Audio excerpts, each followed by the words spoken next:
can't like catch my breath at all the last few weeks.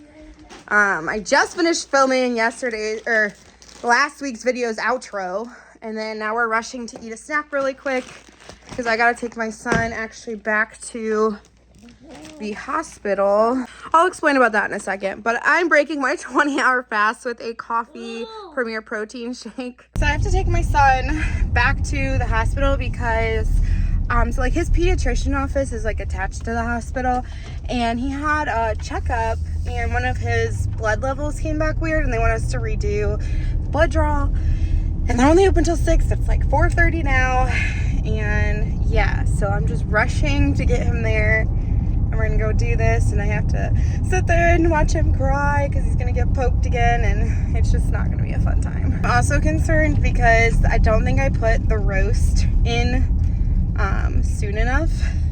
I don't think it's going to be done for dinner, but that's okay. I'll just let it cook, and then I'll have something healthy to break my fast with the rest of the week, and I'll figure out something else for dinner tonight.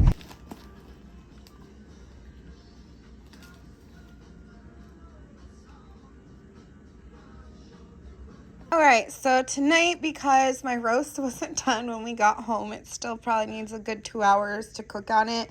So I just threw together some hamburger pasta really quick, and then just serving it with some mixed veggies, and then I'll just save that roast for me to like break my fast with or something later this week. I'm so bad about making sure I'm getting my water in lately. I used to be like great at that, and I'm not anymore, and so I'm really trying to push water again this week and just get back up on that. I noticed that if I don't have enough water during my fasting window, it like just makes me more hungry during my eating window, and also it makes my fast more difficult. So that's another big tip for you, is to make sure you are drinking enough water during your fast. Hi, buddy.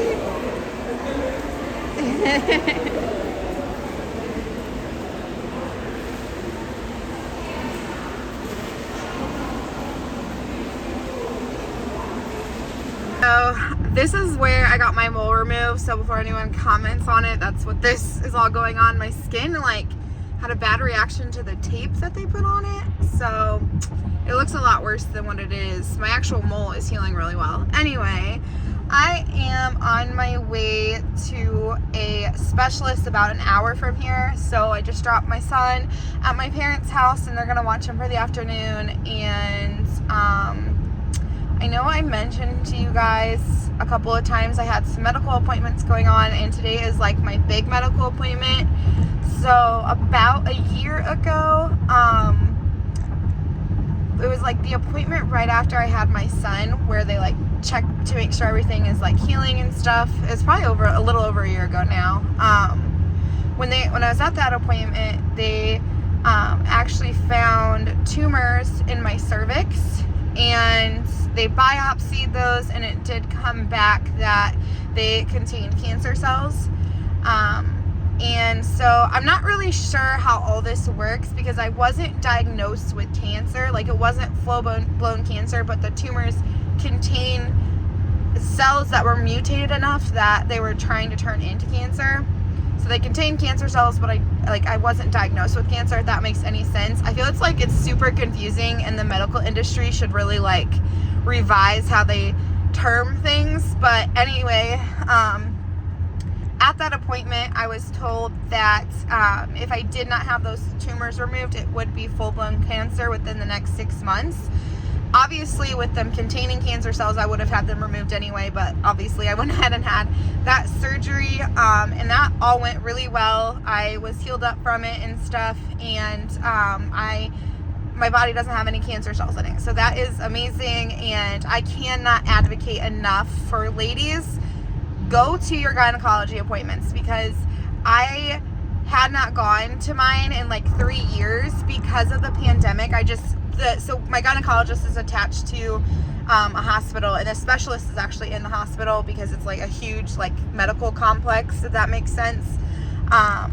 And so I didn't want to be around like the hospitals and stuff when everything was going down with COVID and stuff. So I hadn't had my pap smear done for well over 3 years, and I could have caught it even earlier than what I did. Luckily, I caught it like before it was full-blown cancer. But all that to say, go to your checkups because you can catch things so easily.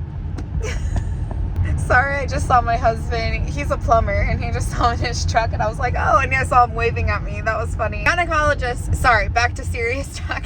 My gynecologist told me that most like cervical and uterine cancers can be caught and avoided so early as long as you do your yearly exam. And so I cannot advocate enough, ladies, go get things checked. Like, yeah, it's scary. But at the same time, like, wouldn't you rather catch it before it like turns into anything? So go get your lady bits checked out, because literally, like, it saved my life at this appointment, and I'm just so thankful that you know, they caught it when it did, and I didn't have to go through like cancer treatments and stuff. All that aside, praise God, like literally all glory to him that I am, you know, cancer free and I don't have to do anything further. Today is my checkup appointment for that, like my 1 year from that surgery, and they are actually going to test my cervix to see how strong it is, because in that surgery they obviously had to take chunks of my cervix out, and me and my husband really would like to have more children, but I just want to weigh the options on how much my body could handle another pregnancy. I truly don't think that I could go through losing a child. I know that got pretty dark pretty fast, and that's why I'm working so hard on my health with intermittent fasting and like trying to lose weight and trying to get as healthy as I possibly can so that I do have the best chance at carrying another child. I am just headed to that appointment right now.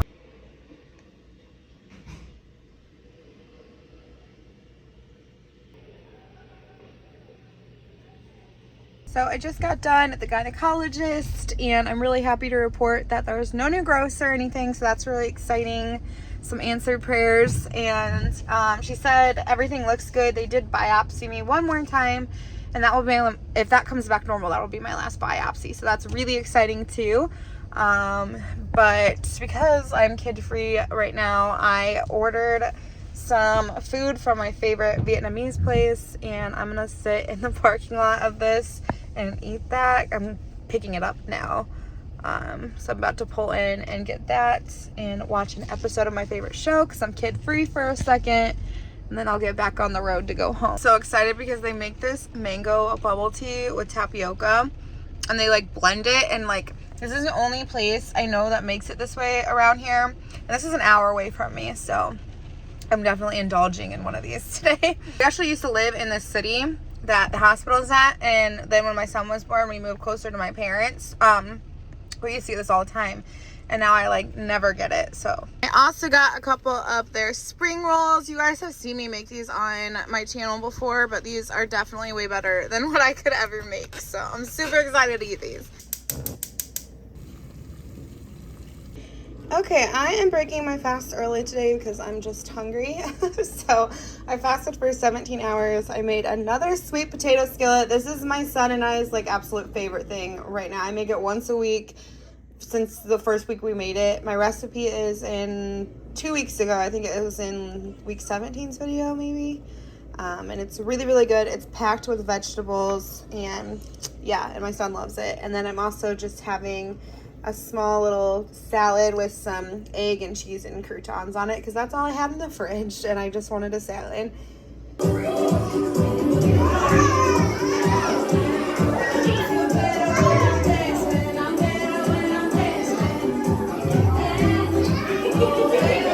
it is a beautiful Saturday morning here in Indiana, and we just got done with my son's music class. We're gonna come outside because it is very nice out and let my son just kind of walk around. I do have a cup of black coffee here.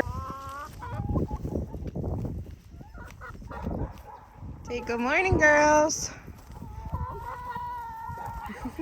We are actually going to a friend's place tonight. We've actually just recently met them, and we're just gonna go over and meet his wife and his children, kind of just hang out and get to know them. And this week's video here, because it'll be just kind of crazy with nap time and trying to get over there, But I just wanted to address, because I had a couple of comments asking about weighing in, and like most of them were very positive. You know, they said I hadn't done a weigh-in in a while and I just looked like I had lost weight. And the truth is that I started to really obsess over the scale. Like, I got caught up in it, and honestly my weight has been kind of funky lately anyway, like just being stubborn and stuff. So I have stopped weighing myself, and I'm only going to be doing a once a month weigh-in, just because I'd rather focus on my fast and focus on, you know, eating a good meal than focusing on a scale and like trying to do something crazy and do something that's not, you know, trusting the process just because the scale's not moving or